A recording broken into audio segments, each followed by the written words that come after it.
Okay, and we're live. Welcome to the virtual book launch for Cindy O'Quinn's Dark Cloud on Naked Creek.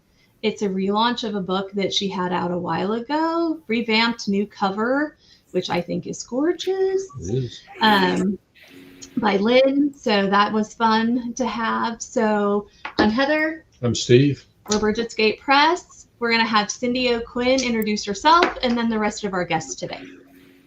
Hello, everybody. I'm Cindy O'Quinn, and I just want to say thank you.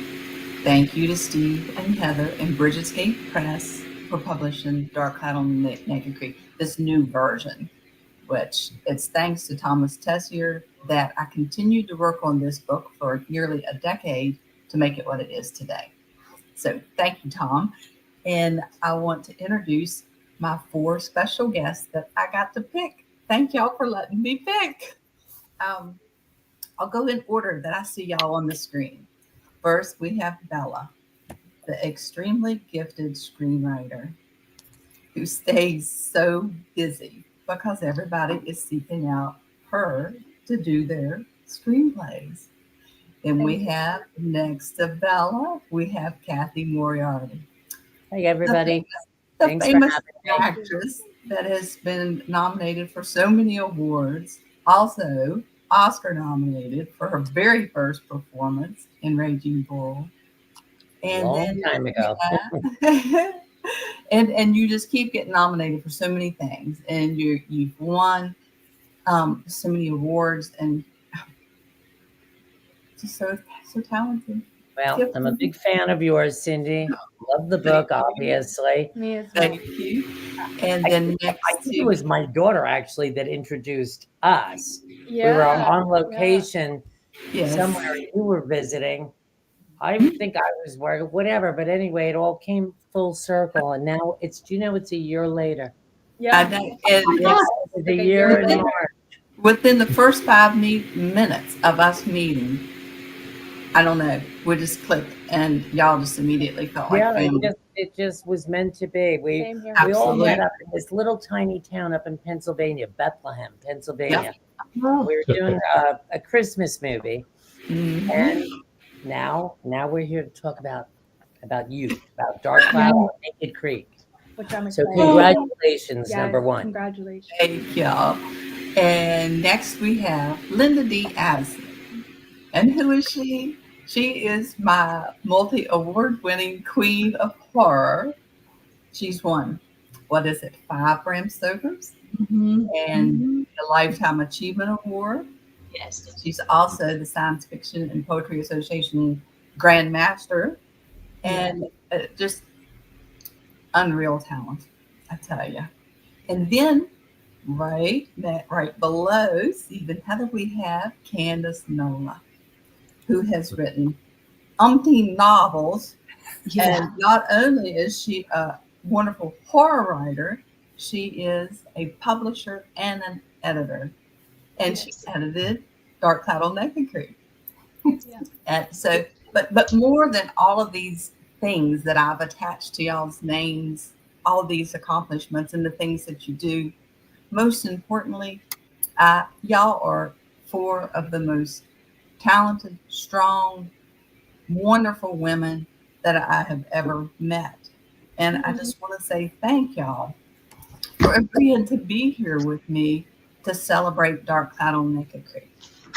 I don't know how we couldn't. I mean, I love you beyond words. Maybe in some ways that wouldn't be spoken of. I'm just saying. We love you. And I love your work. And you're Oh. just wonderful. Linda has called me before and said, I need to hear that Appalachian accent for a while. So we will just sit and talk for an hour. And her saying that, you don't realize how much that helps when people do say, well, I like your accent. I want to hear you talk, because I have hidden for decades. I was such a recluse on that homestead. I didn't go to conventions or do readings. And when I finally did show up at the StokerCon last year, so many people came up to me and said, hey, you are real. They were beginning to think I was some robot and not really a person. You are That's the way definitely it is. real, and it is time for your voice to be heard now. Absolutely. Yes, agreed. Actually, I think Agreed. that's one of the first things I said to you. I was like, I love your voice. Yeah. It like Yes. stood out to me. And then when I read Dark Cloud, I fell in love with it. And obviously, I love you, Cindy. So it was easy to work together. And You're a I'm good very egg. grateful. I love Yeah. y'all so much. All of y'all. Y'all just the kindness that oozes from all 6 of y'all. I couldn't be more grateful. And I couldn't be in better company. Thank y'all so much. Thank Well, you. I'm so glad you invited everybody. And I'm So- so glad y'all said yes. And it worked out.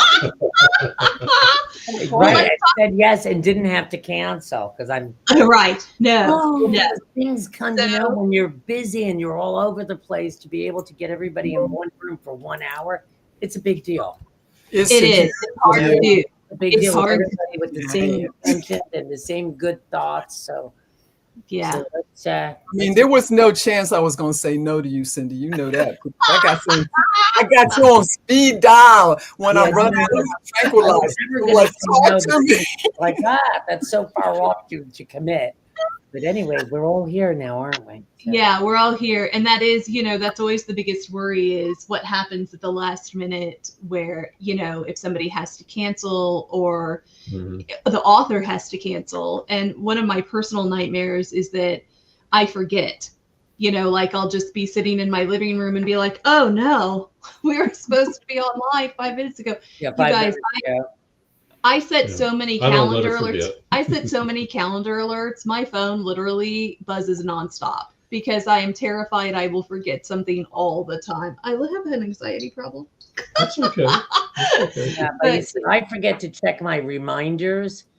So it's just then I just forget everything. Right, then it's over. Yeah, yeah. I just blame it on age.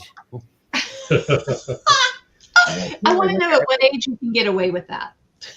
58.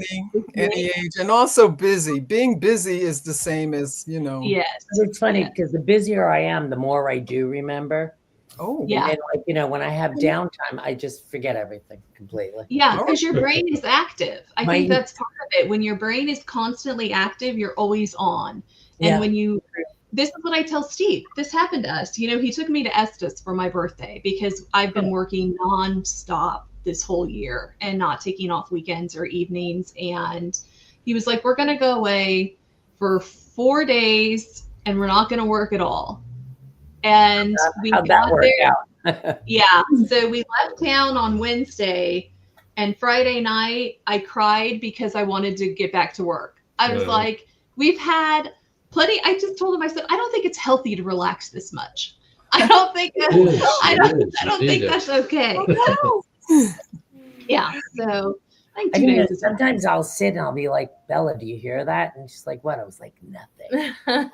Isn't it lovely? I kind of like the quiet. Then it doesn't last long in our house. But no. Yeah, I was Yeah. gonna say we have a loud house. Doesn't last too long. well, I tell you what does relax me: reading a good book, a good story. By the yeah. way, Miss Cindy. By the way. just diving into the Okay. clouds in the mountains and I could hear your voice in there as I was reading it. I was like, Yes. "Oh, take me away to the Virginia mountains." Oh. Yeah, your voice alone, Cindy, brings it to life. Absolutely. Tell us about the title, because the title is interesting. Okay. A lot of people have asked me about the title. And the title for this book was Born, 1996. I was traveling to work. We were living in Waynesboro, Virginia at the time. And each day going to work and coming home, I would cross over the bridge at Naked Creek. Well, one particular afternoon on my way to work, as I was crossing the bridge, I noticed these really ominous dark clouds hanging. And I actually said out loud, wow, those dark clouds are really hanging low over Naked Creek today.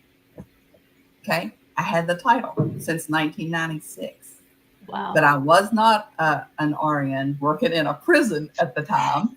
I was a factory worker. So that title had to sit with me for 20 years.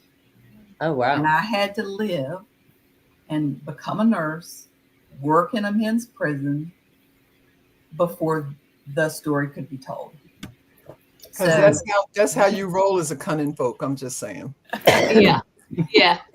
And growing up in West Virginia and, hearing firsthand, I've always been so shy. Like whenever we would go to my great grandmother's, all the cousins would be outside playing and I would hide inside and blend in with a wall or hide under a table just so I could hear the elders tell the stories about West Virginia. And this wasn't in houses that there were lots of books or anything. This was all word of mouth, Mm-hmm. This was their lives, their history that they were telling. And at the time, did I know that I was learning the art of storytelling, when I was 3-4 years old? No. But before I could learn to read or write, I was telling stories myself and my parents wouldn't believe me, and I would let it go on for hours sometimes before I'd finally say, just kidding, I made that up, But so anyway, growing up in West Virginia and near Glace, West Virginia, in Monroe County, where so much of my roots run really deep there. I can feel it. It's palpable whenever I visit my eldest relative. He just turned 95, named Roscoe, and he's still one heck of a storyteller. And I love going and hearing him tell stories. And I learned so much about my parents who have passed and things I didn't know, So I love going to visit him. But back to Dark Cloud on Naked Creek.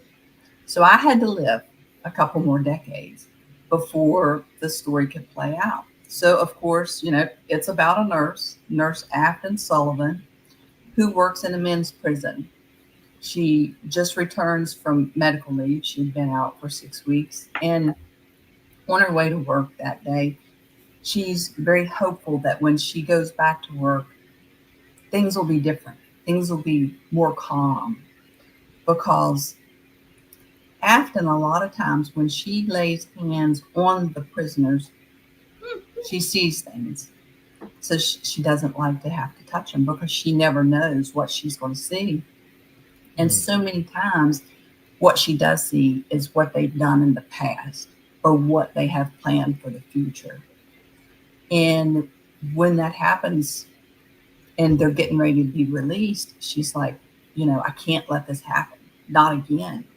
And when these inmates start dying, she questions whether she's actually killing them or if she's just there when their time is up, She really begins to think that maybe she's causing these deaths. And anyway, you have some interesting people that come into her life that know where she's really from.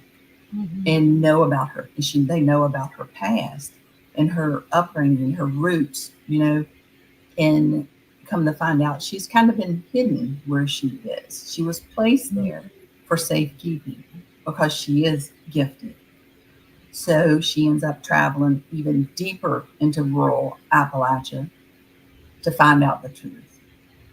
And like Candace said, the story, when it comes down to it, it's about community, it's about family and the ties that bind, that are woven so tight that they go to great lengths to protect these special people, the cunning folk, the Appalachian grannies, the hiders. There's all different kinds of people in this story that go above and beyond to try to protect these special people with these gifts, and she wonders if it's a gift, if it's a curse, if she imagined these things, but she'll find out, once she travels and, deeper into West Virginia, she starts to find out these truths. And there are people that want to hurt these gifted people because they feel threatened by them. They feel jealous. So she's in a lot of danger. So she meets a lot of conflict along the way as she's trying to learn more about herself. So I wanted to say a couple of things, Cindy, and the editors in the room will understand this. The first sentence of this pulls you right in. It is the energy that makes you want to go through to the end. The second sentence actually tells you what kind of story you're reading. I'm pointing this out because many years ago, I'm in a writers group. We've been together since, scared to think about it, 1999, 90, I don't know. But one of the things we learned when we brought, in the early days, when we brought editors in to talk to us and talk about writing, is you did one of the things that is most important, and that is bring the energy and the intrigue. The first sentence, bring place the reader, where are we going to be? You know, is this sci-fi? Is it fantasy? Blah, blah, blah. You do that in the second sentence. And the other thing I wanted to point out, which I think I've mentioned to you before, but maybe not, I think that you represent a whole community that needs so much to be represented, be read about and respected. So that is major. That's just major, hun. Yeah. Yesterday on our way here to Virginia Beach, my youngest son hadn't been on a vacation for a decade, so he was well overdue. Well, on the way, I was rereading Dark Cloud on Naked Creek just to refresh my memory. There's so many characters and everything. I was like, oh, am I going to remember everybody? But as I read, we were a few hours into the drive, and I started to get emotional. I closed the book, and I looked at him. I said, Zach, I need you to imagine something for me. He said, okay, Mom. I said, imagine if you took my entire life, the past 58 years, and you shredded it into, say, confetti. And then you reached in and took a scoop of that confetti and threw it up. So many of those pieces have landed in this book. Pieces of me. Right. You know, there is so much of me and my life and my people, my mountain folk that are in this book. I mean, you've taken the characters and developed them, that each character has a purpose. Yes. You know, and everything ties in such a nice motion and fashion, you know, as it builds and then just opens up, and then you go on to the next and the next. But eventually everything is so well-rounded that there's an answer to all the questions that you start asking yourself through the book. Right. I'm like, well, wait a second. And then I go back. What happened to this one? How does this person tie in with this one? And it was such a pleasure. It moved very quickly. The book, like there's some books, especially with this realm, right? And this genre of a book, sometimes they go too slow where you got to go back and try and figure it out. This moved so smoothly, so nicely that I was done before I knew it, you know? And just everybody was so well-rounded. And for me, of course, and with Bella, you know, doing this screenplay, everything was just brought to life. I felt like I could touch this. And I love that. I felt that when I read it, I couldn't put it down, first of all, but I related, and I think so many people and so many women can relate to Afton. She's such an authentic character. Yes. And she's been through so much. And I think a lot of women have gone through so much. And they feel, like you said, hidden. Almost where they feel like at a certain point in their life they've lost their voice. Or they feel like they've chosen to stay hidden. And then to see her find her voice and the sense of community in the book and the family, and I'm so invested in the characters. It was really well done. And thank you for the opportunity even to turn it into a screenplay. The book was so wonderful. Thank you. It was so wonderful. So thank you guys. And I just felt like when I read it, it really touched me. And I know that when I read something and I can envision it and I can really connect with the character, and I think a lot of people can, I really think so many people, you know, to see it on a big screen, because I don't know, it's just I don't know, it was just the plot and the characters and the entire theme and the multiple themes in it. I feel like it's something that I'm proud to be attached to. Yeah. Wow. Yeah, Thank you did you. a great job bringing. Sorry, I got everybody- carried away, but yeah, bringing I did. I don't know. I was in my own world for a second there, but I did. It was so well written, like you didn't miss a beat, Yeah. and I feel like it's something so many people can connect to, and it's very special. And I love the fact also with Afton that what she thinks is a curse and what she goes into hiding for It becomes her biggest gift. becomes right? her biggest gift. So she gets past that whole obstacle, and there's a whole. It's like opening up the Appalachian Mountains. You know, once Right. you get past and once you go into the mist, into the fog, there's a whole nother world. And just her unveiling of it in dealing with it, the strength of a woman's character. A lot of people in their writings, they don't write strong women characters. Yeah. Right. I'm trying to be nice, right? You can tell it was written by a woman. You could tell it was written by a woman. Which is a compliment, Yeah. Cindy. Right. Yeah. Beautiful, but I don't know. Sometimes you're right. Like when you read something, and you can tell when a female character is sometimes written by a man. Yeah. And I felt like this is such like a female-based story. Yes. And Yeah. I don't know. I love Yeah. It's just lovely. You can tell. it. It is. You know, yeah. when things start popping, when the men's It's characters personal. start coming to It's life, personal.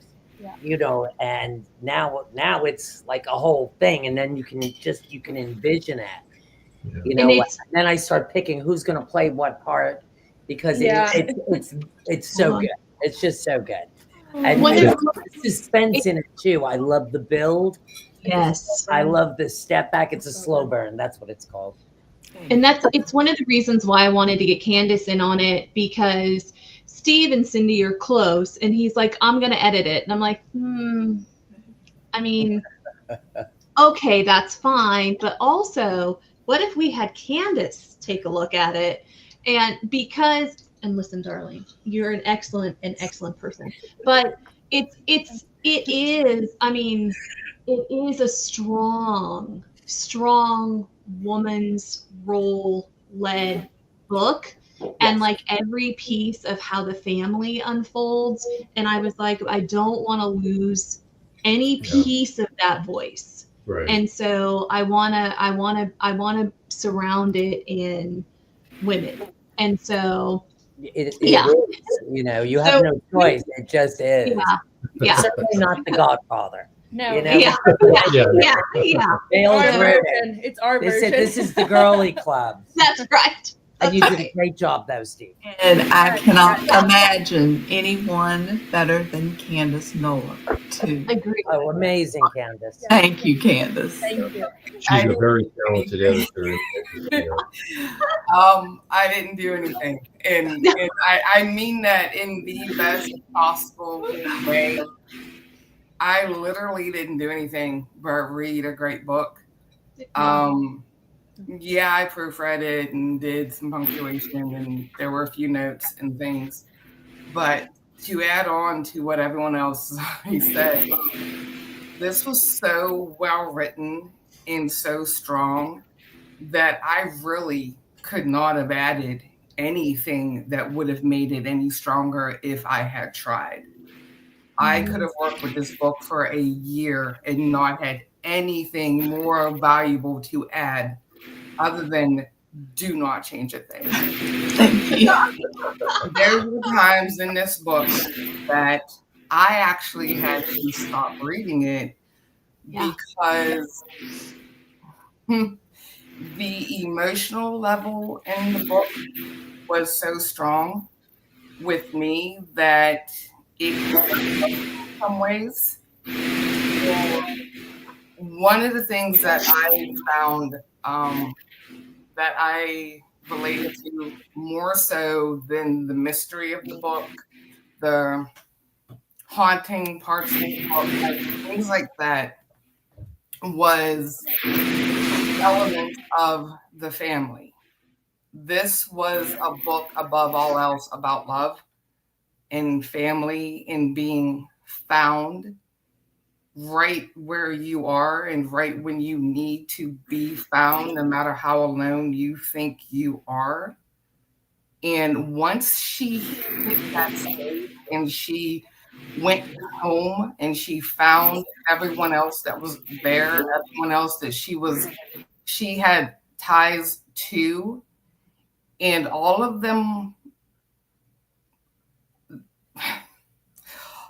those ties to her began to reveal themselves, and how everyone was connected to her and to the story.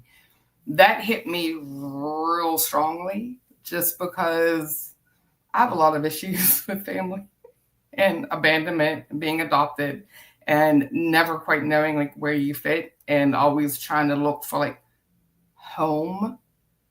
And don't get me wrong, I was adopted by a very great, mom and dad and everything. And I had a family, but I always had that sense of, it wasn't mine, right? It wasn't like, I always knew that wasn't my family. That wasn't my bloodline. That wasn't home, right? But when I read this is going to sound weird. I'm sorry. And I'm emotional right now. But when I read this, it felt like home. And I don't know how else to put that. It felt like I was home. Like you put so much emotion in this and so much love and so much just of being a woman, the lived experience. Does anybody A 20-year-old could not have written this book. us, but we can't hear you? I think it's Cindy. It's on It your might be end. Interference. Yeah, and then because I'm trying to hear every word because I feel the exact same way. Right. I just muted Cindy, sadly. Yeah. Okay. Great. Now I can hear you. So maybe we don't have as much background. I promise I'll try to unmute you, Cindy, to talk Sounds like again. a vacuum system or something. Yeah.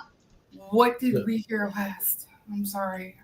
You were talking just about- you were saying how just every word that she brought to life, and that reading her book, you felt like you were home.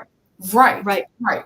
So I think the difference in this one was the fact that it was written by a mature woman, a lived woman with experiences, a lifetime of experiences, a lifetime of those roots and connections in that family tie. That this is not a story that a 20-year-old woman could have written.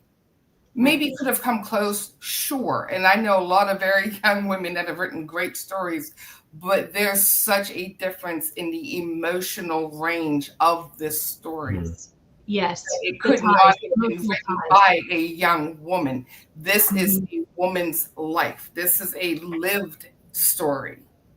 And that's what hit me the most, I think, is because of how profound the emotions in this book were, and that carried the story all the way through.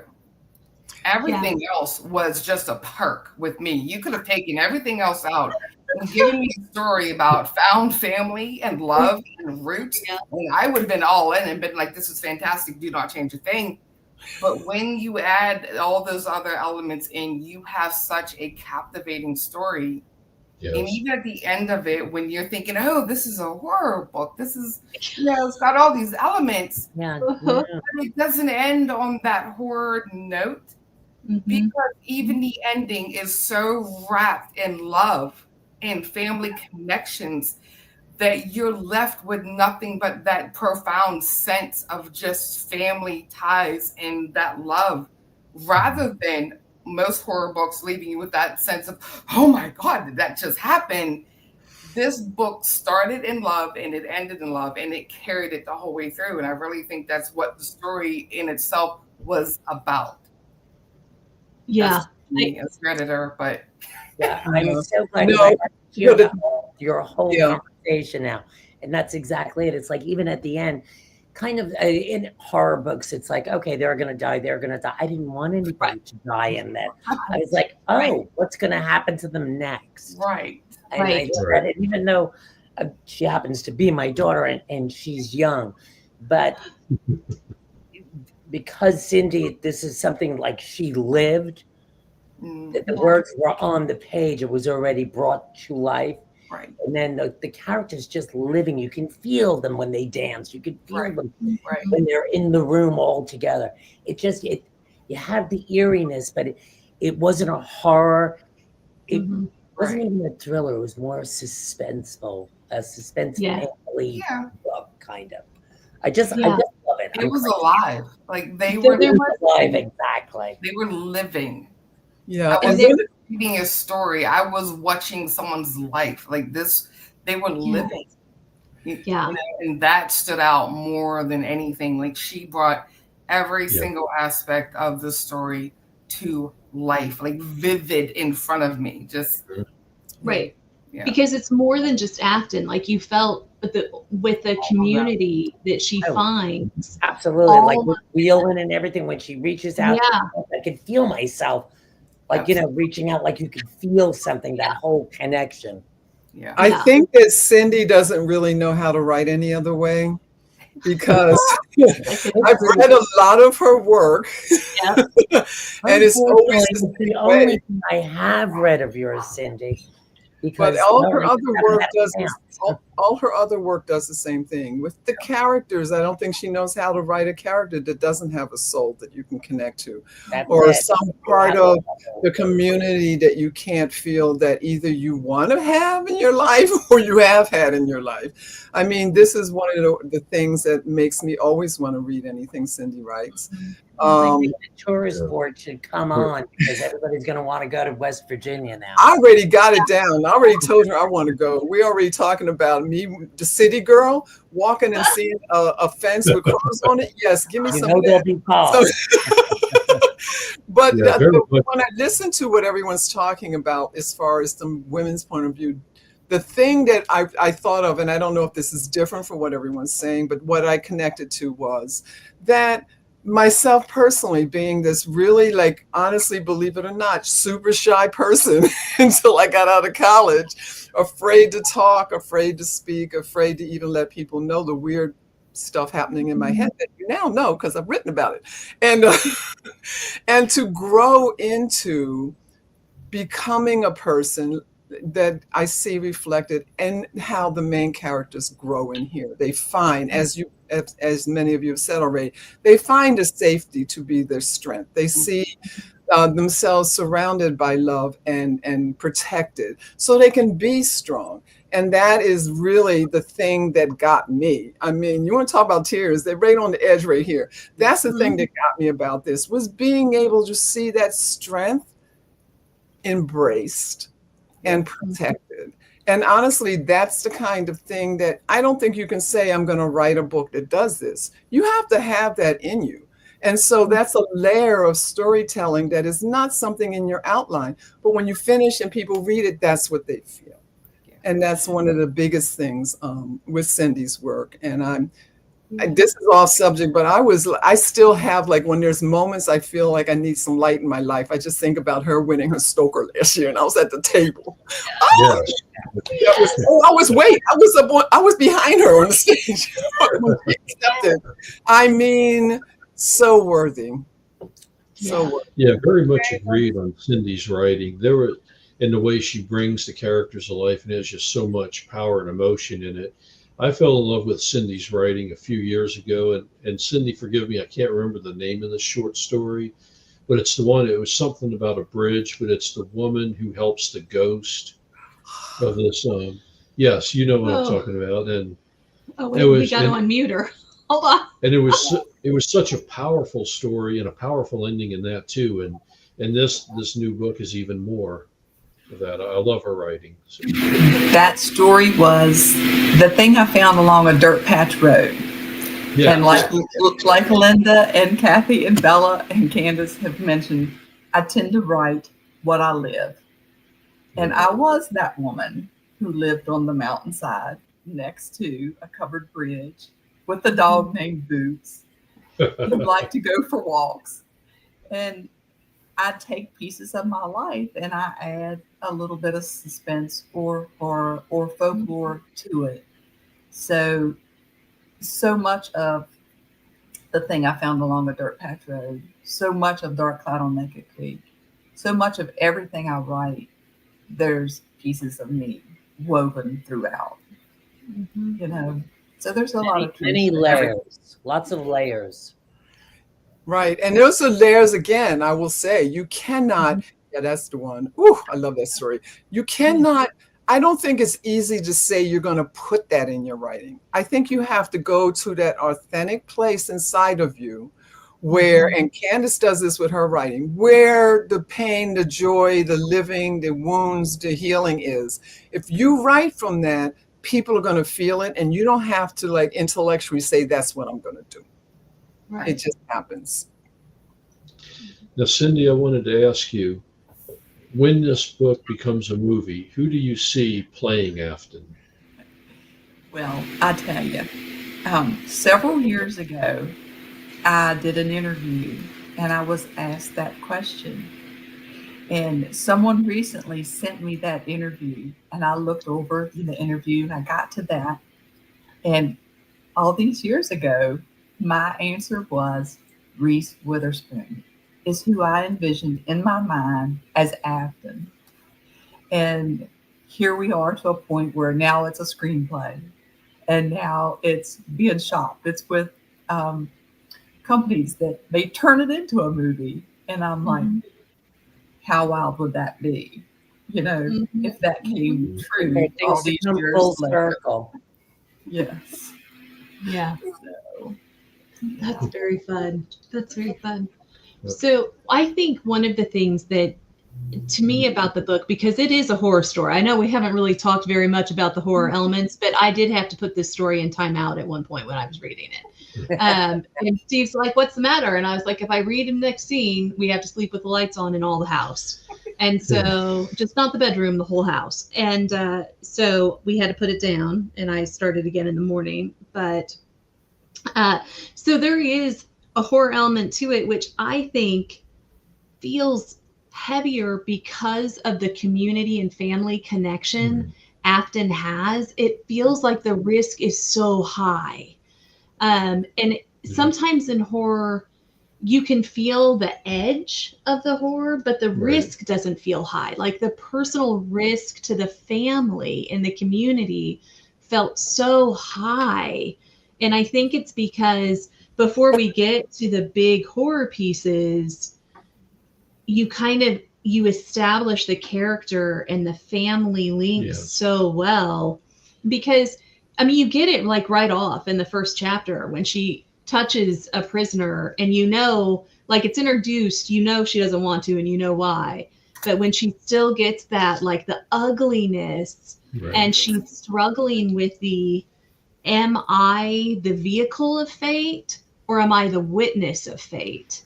Right. It is, if you've ever seen a car wreck in your rear view mirror so close to you, I have. And one of the things that hit me was who else was the cause? You know, because car wrecks, there's often that one car that just that gets away. You know what I mean? Like they're not involved in the wreck, but they've done something squirrely on the road that has caused a chain reaction behind them of people trying to avoid them. And anytime I hear crunching behind me, I get this kind of feeling like, oh, was I the squirrely car? Am I the vehicle of fate or am I the witness of fate? And so there's a real horror just in daily life of that kind of feeling when you see something gross and ugly and dark in humanity. There's always that piece of Cindy does, as everybody said, of bringing the characters to life. You get a feel for them, you care about them, and that's why when like you said, when the horror elements come in, it does make it a lot more. It does take the risk. It does ratchet up the risk and tension because you don't want anything bad to happen to these characters. You want everything to turn out right for them. And And also the pacing that the horror comes in, I think, is really good because I've read it once and then I went back through just because that's me. Part of me is like always studying and trying to learn, literally to the last breath. And I just like when I went back through, I hit on like the points where there was that subtle tension, horror that you didn't know was coming. Like when the gentleman Whelan with the green eyes, was that Whelan? Yeah. Yeah. There was two of them. There was Philip Whalen and then his nephew, I believe, Connor. In prison, yeah. When he showed up, which is pretty early in, like the second chapter or something like that, not far in, all of a sudden the connection that you made, Cindy, between him and the main character with the eyes, right then something was like, okay, something ain't right, something getting ready to happen, maybe not this minute. So you had a lot of those beats. Yeah. Mhm. You know, each character had such a place. They were all so connected. And like I say, whenever I was reading on the way down here, when I got to the point where I discovered who that fifth baby was and her backstory and about Silas. And then, you know, as horrible as Dactyr is, then you have Roy and Claire, you know. Right. So, and then, of course, George Sawant. He comes into play, this nurse manager that you just tolerate. And Right. lo and behold, he has a hand in the game as well, you know. Yeah. So I, you know, tried to connect all the pieces. You did. You Yeah. did You did a that. great job. Each thing that connected wasn't, some were obvious and some were not obvious. And I think Right. someone else I said love maybe, the I fact don't the remember. one that where Yeah. oh, she's the bad guy, she's the bad, and she ends up, you know, and you threw me on a twist there for quite a Yes. I was like, I never saw that. I'm not supposed to. That's good writing. Yeah. Not That's supposed what to makes the do it. character more real. Joette, When I- you're not just one thing. Mhm. Even with the And character, Bella, when you turn it into a screenplay, is that something that's challenging to try to keep in screenplay format, or is it something that flows easy? That kind of sense of connective and community, and then trying to plant in the horror element and the so surprise. that's a great question. So for me, Cindy's writing was so wonderful. Everything flowed so nicely. The characters were so developed. The plot didn't miss a beat. It was very easy to take a character that's so well developed. Mm. The only challenge I had was I wanted to make sure that the screenplay was up to par with Cindy's writing because it really was just so well written. I found it in a lot of ways to be quite easy because I could visualize every step of the book. Hmm. And you didn't miss a beat, really, Cindy. I mean, even a character like George, I'm sorry, I covered your face. Oh, that's all right. Sorry, Mom, I'm not hiding. Even with a character like George, like who you wouldn't expect to, like, at the end, you know, turn out to be kind of a villain. Like, you really didn't miss a beat. Every character is so complex. And I tried to make it as thrilling as possible. I do think the setting really did play a role in that. Huge role. I did like a Yeah. lot of research on like Appalachia and West Virginia. I'm from New York, so it was definitely like a bit. It was you know, it's a very, you know, a different energy. It's mood writing. It's very it's a different moody. mood if you haven't lived there. But by your writing it, you brought it to life. Bella was able to, only because I've read her screenplay, bring those characters that Cindy brought to life, come off the page where now it's like real life, you know. And I just Felt like like George, you kept him on the wayside for quite some time, but then I was like, what's the reason? Why is he in here? And then I was Right. like, he's gonna turn bad. I knew it. also just exploring like the Appalachian tales. and like the cunning folk and like the skinwalking and the hiders. I felt like these are things that really, you know, add to the suspense of it all. I mean, obviously we have Afton and her, you know, her family that she's found along the way, and the plot of that's so good, but adding that with the suspense of all these tales that you think are just, you know, stories that you've heard over the years and then they come to life. I feel like that makes a really good thriller and a really good horror piece. And I love horror. So She I loves love a suspense. good scary movie. I like to be on my toes the whole time. So it was really like such a pleasure being able to take Dark Cloud on Naked Creek and turn it into a screenplay. Yeah, it's an edge of your seater. I felt, I just, it was such a great book, but I also just, I don't know, I connected with it. I resonated. I feel like a lot of horror pieces, okay, like it's entertaining. You sit through a movie and you get a nice jump scare and it's entertaining, it's funny. But Dark Cloud, I feel like it's deeper than your average thriller piece. Yeah. It's deeper than your average horror. Like you'll leave resonating with the character and really thinking about what you just watched or read. It touches And your soul. It's a very soulful piece. It does. And, you know, I can tell Cindy that it was like based on personal experiences because she's so authentic, Afton, that when I read the piece, I was thinking to myself, like, this feels so real. Like, I don't, That's a really good point. it feels She's so real. authentic, It really, Afton, yeah, that it's like you don't care if it's a scary movie or it could be you just genre and I want would to. still connect The with character is built so nicely and so authentic that you want to see where she goes on her walk of life. I found you know? myself very invested in her. Yes. So, yeah, I'll shut up now. I just want to say, Long answer. Yeah. Bella, I am so proud of the screenplay you wrote. Thank you. It, Me as Oh, well. I'm gonna cry. Thank you. Did a nice job. you know, Done it without you I writing. didn't know what to expect, you know, but whenever you sent the completed screenplay, I cried because Me too. you did No, such I a feel so wonderful job. Thank you. That means the world because honestly, Cindy, your opinion meant the most to me. Yeah, I mean, that's all she cared about. it's your writing that you She granted was- me the permission to turn it into a screenplay. Thank you.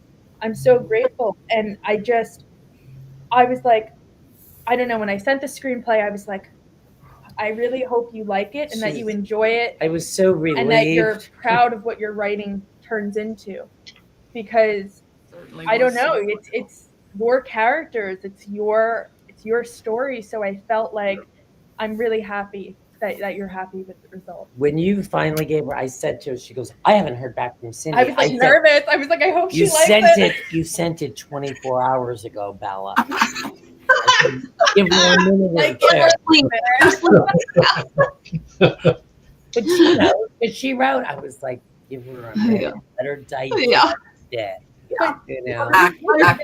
quickly though. But I was like, I had anxiety. I was like, oh my gosh, because it's so personal to take someone else's writing and you know, turn it, you know, shop it into something else. Like it's really important that I wanted you to be happy with it because it's And I yours. certainly am happy. Good. with the screenplay. Good. You did a wonderful job. Now, And the I book- love it. The book is being re-released today. It came out Yesterday, last night. Came out last night. Hit the That's stands. Yeah. Okay. Congratulations. Yeah, hit the stands. So this is one thing, Cindy, I'm always interested in, especially in a relaunch, because when you write a story the first time, you learn a lot about yourself as a writer and as a character developer and a plot mover. But you've had the opportunity to revisit yourself twice in this book. So what did you learn the first time and what did you learn the second time? I think because I've always written, but it wasn't until we moved 1,000 miles from home that I was willing to start sending out my work to see if anyone was interested in buying it. And the first sale was with a novelette called The Handshake. And I'm such a private and reclusive person that there are no reading groups, no critique groups. I don't have early readers. It goes from me to the publisher. That's how private I am. And whenever my work started getting bought, I had written Dark Cloud on Naked Creek over a decade ago. Mm-hmm. And each time I would get accepted or rejected, I would learn from that. Mm-hmm. And when Thomas Tessier, out on his own, bought the original book, and then he found out that I had taken it off of Amazon, because I was such a recluse, I didn't know what to do with it. He reached out and said, Cindy, everyone needs to read this story. He said, do what you need to do. Go back and rewrite it if you want, in a different way, in a different tense or whatever. But it is a good story.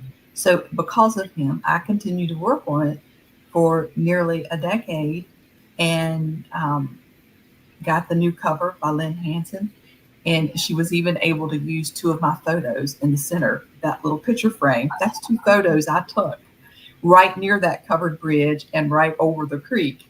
That's great. And then my early editor was my mountain brother, Ron Kelly. Mm-hmm. And I reached out to him. I said, Ron, do you ever edit books? And he said, only my own. And I said, well, I have this book that I wrote and published almost a decade ago, but I've rewritten it and I would like to have fresh eyes on it. And this is the King of Southern Fried Horror, and he has a voice like mine. And he said, I will edit it with one condition. You let me write the introduction to it. And I tell you what, it's the best introduction I've ever read in my life. Sold.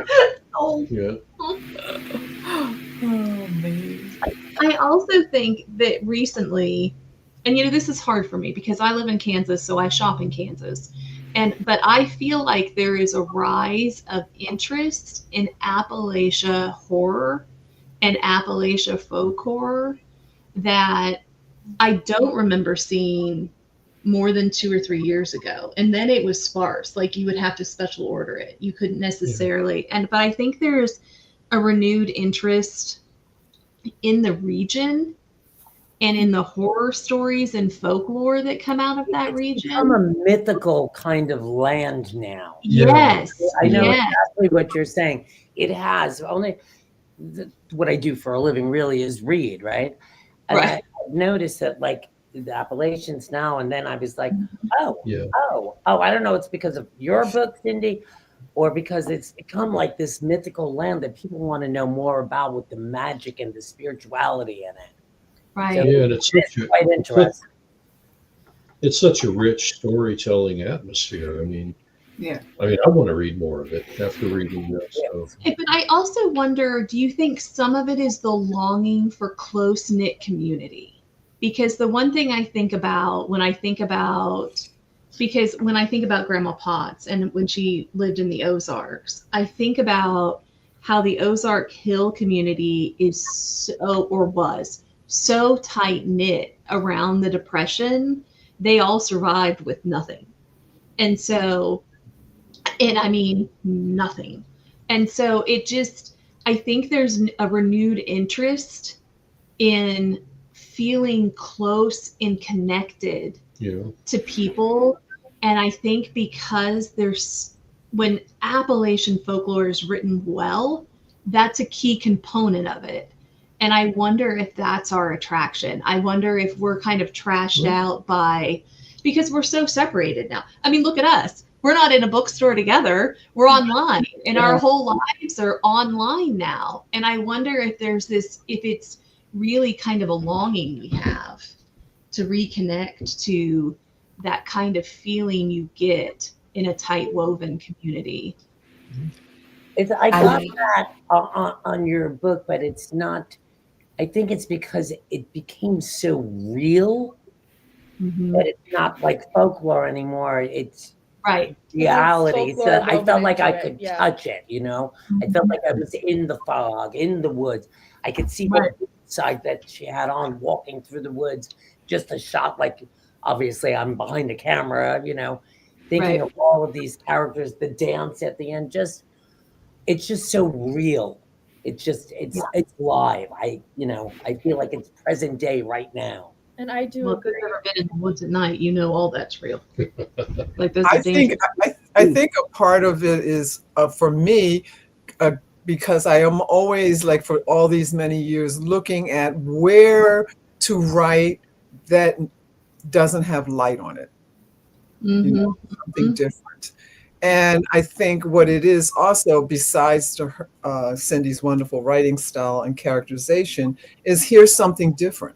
You know, I know the word Appalachian, but I don't know anything really other than what I've been learning by reading Cindy's stories. And it's not an archaeological adventure. It is, here's a place that I don't know about, that I hear things about, and they're regular people. They're people with joys, with hopes, with wounds. And family, is very strong. And it made me think about my father's side of the family lived in Winston-Salem, North Carolina. And I did go down there some summers, and it was so different from being in inner city Philly. It was so different. It was like going to another place and another planet. So I think that is drawing a lot of readers in also, is here's something different with people, but with a different things that are weighing on them and with them. So Very good point. Yeah, it's a very good point. I think it's something. The Appalachian Mountains, that's all I've ever known. That's where I was brought up. That's where my roots are. And the only time I was away from there was when we moved to northern Maine, which was like the wilds of Alaska, to a homestead and became homesteaders. And that was really great. It was a good experience. It's a dying art, which now my sons are, they know how to do it all. But I mourned for my mountains. I mean, we lived in northern Maine where it was just flat. We didn't have any mountains, and the skies looked so big that it was almost audible, those mountains calling me home. And after Tim passed, it took 3 years and 3 months before I was strong enough to say, hey, I have to go home.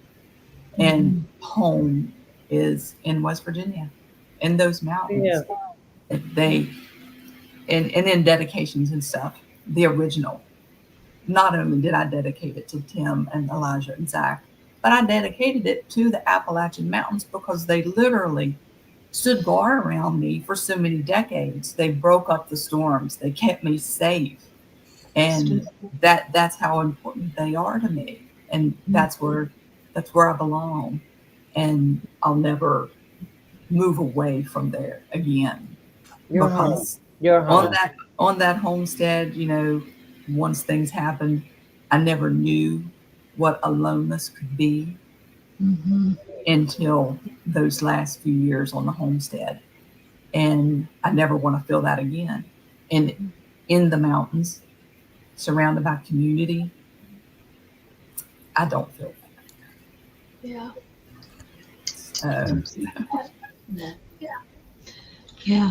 Well, I know, Cindy, I to add to what everybody else has said, I really love this book. And the only question I have is, when is the next one?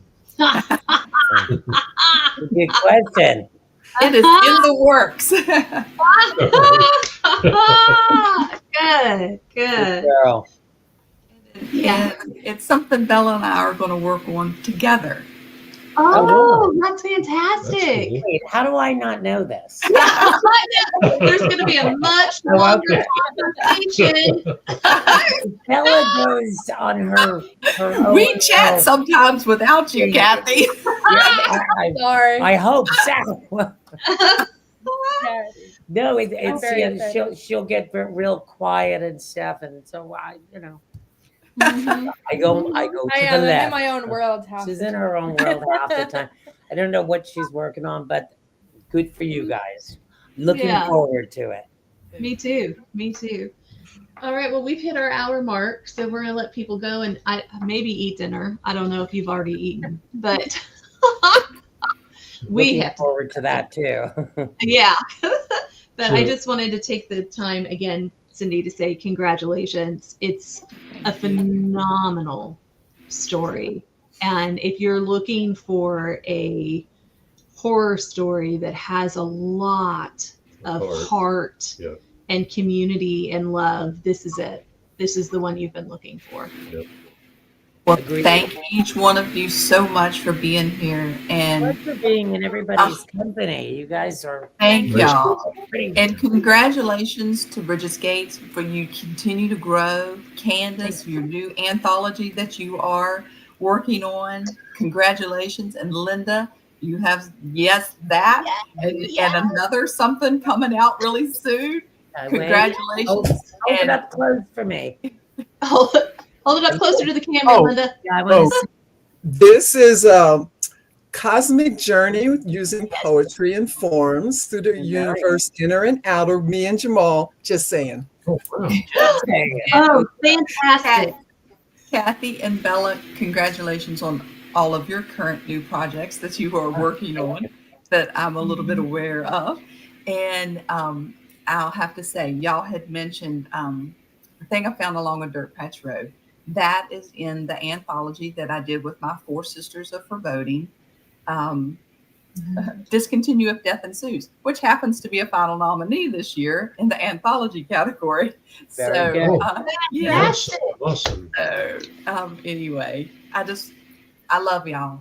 And I could not have been surrounded by more loving and supportive people who I admire so much. I feel We so love you grateful. too. Absolutely adore you, admire you, so proud of you. And just for all of you guys who ran out and got the new version, which I did, it came Yes. 2 days later off Amazon. Yeah. And it's a whole nother new read for me.